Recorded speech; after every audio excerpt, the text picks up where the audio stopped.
Good morning guys, welcome back to a new blog. আমি প্রীতিশা আর তোমরা দেখছো মিসেস মল্লিক ব্লগ। সকালবেলাটাই কেমন রোদ দেখেছো, মারাত্মক রোদ, আর আমার তো পুরো ঘরের মধ্যে চলে আসে রোদ। যাই হোক, এই গরমে একদম মুখ চোখের অবস্থা বেহাল। এখন বাজে 9:30। আমি উঠে আমার সমস্ত সকালবেলার যে বাসি কাজ বলো কমপ্লিট, ফ্রেশ হওয়া কমপ্লিট। এবার হচ্ছে বিছানা তুলবো। আর রোহিতকে মা সকালবেলা ব্রেকফাস্ট দিয়েছিল, সেটাও খাইনি, সেটা আগে একটু খেয়ে নিই, কারণ জিনিসটা নাহলে নষ্ট হবে। এইটা হচ্ছে রোহিতের অভ্যাস, সবসময় ও খেয়ে অল্প হলেও আমার জন্য রাখবেই। আর এই হচ্ছে বিছানার অবস্থা। চলো তাড়াতাড়ি খেয়ে বিছানাটা তুলে নিই। তোমরা সবাই জানো যে আমাদের বাড়িতে বড় একটা আম গাছ আছে, আর এই আম গাছটা আমাদের গরমের হাত থেকে প্রচণ্ড পরিমাণে রক্ষা করে।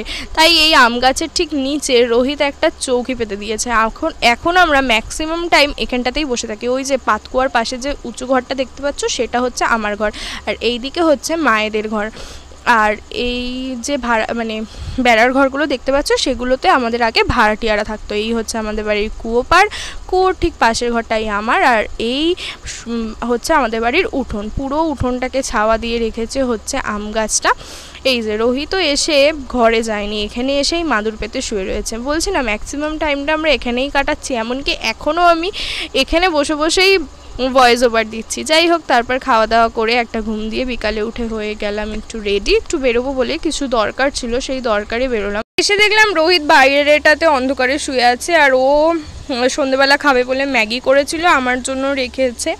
তো আমিও তাই বাইরেরটাতেই নিয়ে চলে এলাম ম্যাগিটা। আর আমাদের বাইরে কোনো লাইটের ব্যবস্থা নেই, একেবারেই অন্ধকার, যে ঘরের লাইটগুলো পড়ে ততটাই। তো তাই রোহিত ফ্ল্যাশ ধরেছিল, আর আমি এখানে খেয়ে নিচ্ছিলাম।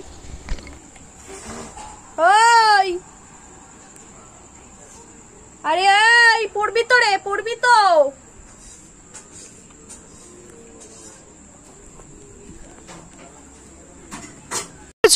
এই পুচকে বিড়ালটার কত সাহস! এরকম প্রত্যেকটা বিড়ালই কুয়োর একদম ধারে গিয়ে শুয়ে থাকে, আর অনেকে পড়েও যায়। আমরা তখন তাড়াতাড়ি করে তাদেরকে বাঁচাই আর কি।